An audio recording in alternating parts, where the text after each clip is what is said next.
ကိုကိုင်းနေတဲ့ laptop တွေ computer ထဲမှာ Microsoft Word install မလုပ်ထားလို့စိတ်ညစ်စရာလည်းမလိုပါဘူး There's always a way လေ This will help you ပတ်စံမပေးချင်လို့မ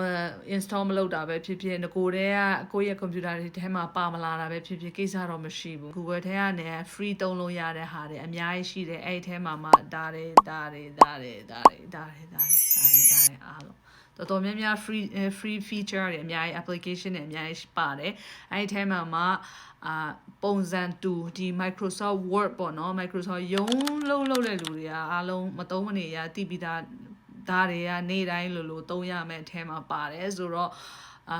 Google Doc နဲ့ Microsoft Word နဲ့ဟာပုံစံတူတယ်ဒါပေမဲ့သူတစ်ခုနဲ့တစ်ခု brand မတူတဲ့အတွက်ကြောင့်မလို့သူရဲ့ feature လေးတွေပေါ့နော်နည်းနည်းပါးပါး icon တွေပဲကွဲပြားတယ်ဒါပေမဲ့ဒီ Google Doc ကိုသုံးတဲ့လူက Microsoft Word ကိုလည်းသုံးတတ်လိမ့်မယ်ဘာဖြစ်ဆိုတော့ beginner တွေအတွက်ကကြတော့ Google Doc ကို recommend လုပ်တယ်သူက simple ဟုတ်တယ်အခုမှလေ့လာနေတဲ့လူသင်ယူနေတဲ့လူအတွက်က typing skill တော့၎င်းဘာပဲလုပ်ပေါ့နော် Google Doc ကိုအားပေးတယ်အကယ်၍ကိုကနည်းနည်းပါးပါးဟိုပါပေါ့နော် technology နည်းနည်း advanced ဘက်ကိုရောက်လာပြီဆိုရင်တော့ Microsoft Word ကိုအားပေးတယ်သူကပို့ပြီးမှစုံတယ်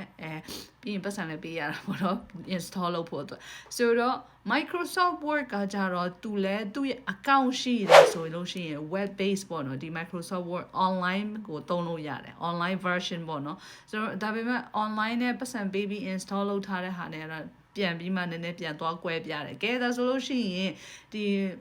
ဒီ Google Doc ကိုပေါ့နော်စမ်းသုံးကြည့်ပါကိုလုံးချင်တဲ့တော်တော်များများအလုပ်တွေကိုပေါ့နော်ကောင်းကောင်းမွန်မွန်ချောချောမွန်မွန်လုံးနိုင်တယ်လုံးလည်းရတယ်ပေါ့နော်အများကြီးမစုံပေမဲ့စုံတင်တဲ့လောက်ရှိတင်တဲ့လောက်ရှိတာဖြစ်တဲ့အတွက်ပေါ့နော်learning လုပ်နေတဲ့လူ beginner တွေအတွက်အရန်ကိုအဆင်ပြေတယ်မလို့ပေါ့နော်ဒီမှာ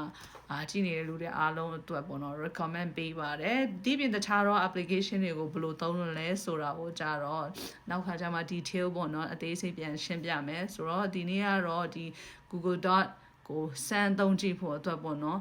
Microsoft Word ကိုယ့်ရဲ့ computer မှာမရှိတဲ့လူတွေအတွက်အကြံပြုရင်းနဲ့ဒီလောက်လေး sharing လုပ်တာဖြစ်ပါတယ် Thank you for watching bye guys